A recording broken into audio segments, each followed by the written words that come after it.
drink it in. It always goes down smooth. What a beautiful view, Mr. Burgundy. I know. I love this city. It's a fact. It's the greatest city in the history of mankind. Discovered by the Germans in 1904, they named it San Diego, which of course in German means a whale's. So throughout the movie Anchorman, we get Ron Burgundy and his group of people and, the rest of his news team kind of admiring San Diego at some points in the movie. But then we get other times when he's mad at San Diego, such as SeaWorld or just something random, and he even throws out an F you San Diego. So, pretty strong words for a beautiful place, I think, in my own opinion. But Ron Burgundy goes on crazy rants. Everybody knows that. He's kind of a lunatic, if you think, but he's pretty funny, so I can go with that. And also, if we're elaborating more into like Anchorman 2 with San Diego, kind of shows San Diegans sticking together at the end fight scene. With the other news crew, he's just like a San Diegans stick together. He's just like, dude, come on, it's pronounced San Diego. It's probably one of the best parts of the movie, in my opinion, just when he says San Diego. Yeah, that's kind of Ron Burgundy's perspective on San Diego. From the entire Channel 4 news team, I'm Veronica Corningstone. And I'm Ron Burgundy. Go yourself, San Diego.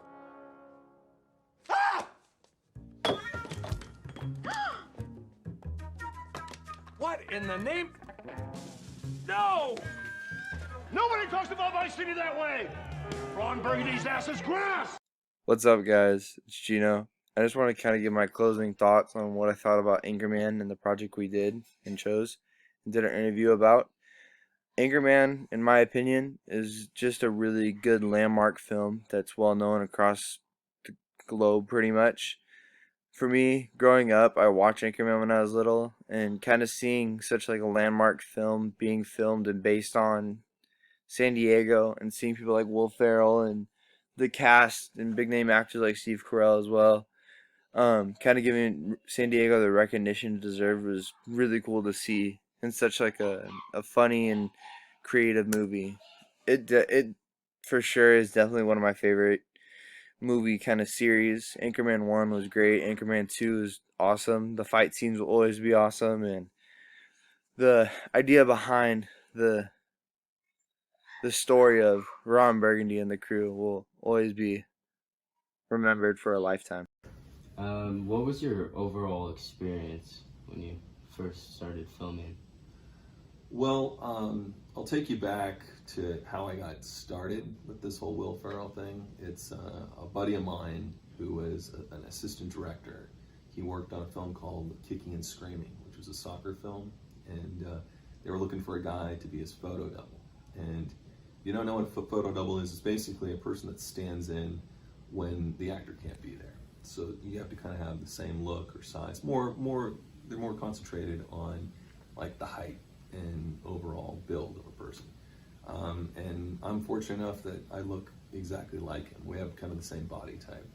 Will's probably about 8 years older than me. So I'd been to auditions before, and I walked into a room, and it's kind of strange in Hollywood. You'll go to an audition, there are a bunch of people that look just like you. So I was looking in the room, and there are all these other guys, 6'3", and about 200 pounds. And I'm like, I look at this one guy, I'm like, he's totally got it. He's older than me. I'm like, I'm not gonna get this job. And I walked into the audition, and the woman literally just said, can you walk from there to there? I said, sure. Did that, she's like, thank you. And I'm like, that was my audition. So I didn't think I got the gig. The next day I ended up going up to Mammoth on a ski trip, because I'm like, I'm not gonna work. While I'm on an actual ski lift, I got a call from Universal, and they said they're gonna work for the next 3.5 months. So I sat on a soccer field at Universal Studios. While I was there, I wrote my first feature film, Cards, a comedy, and I was just waiting to be used. And I was used a handful of times. They got me a wig, which, I mean, it's just crazy how the details they go into making films And I went to Beverly Hills. They like did a sculpture of my head down to like the detail. And this wig was probably like $2,500. I was like, wow, it was wild. So I'm waiting there with my wig, writing my script. I think like one day Will was about to have his first son. He was going to be born.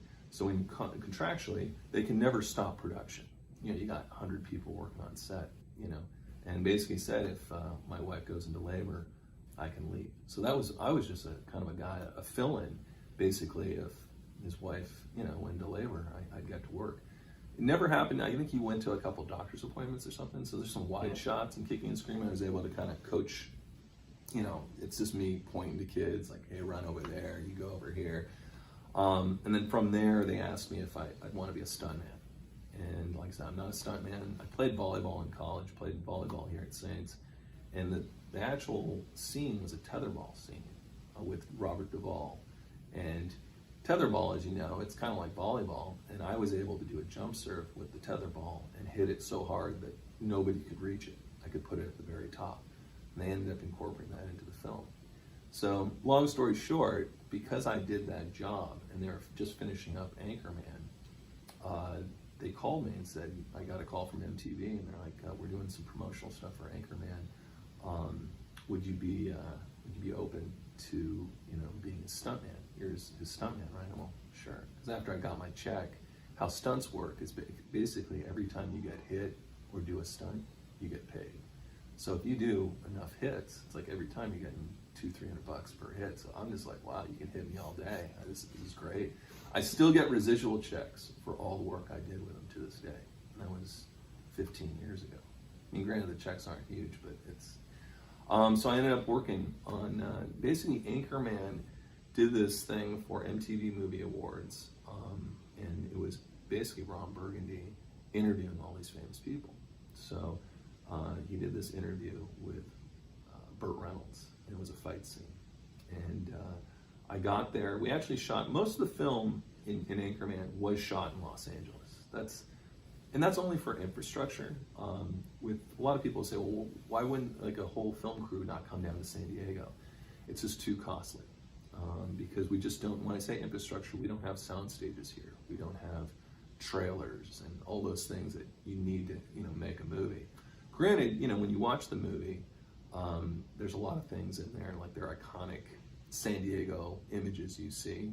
They call it B-roll. So shots of the Coronado Bridge, downtown, what have you. Granted, yeah, they did probably spend, I'd say, 3-4 weeks, essentially, down in San Diego. But most of it's done in Los Angeles, just because of, you don't have to house your entire crew and cast, and you're talking like hundreds of people. But the scene I did with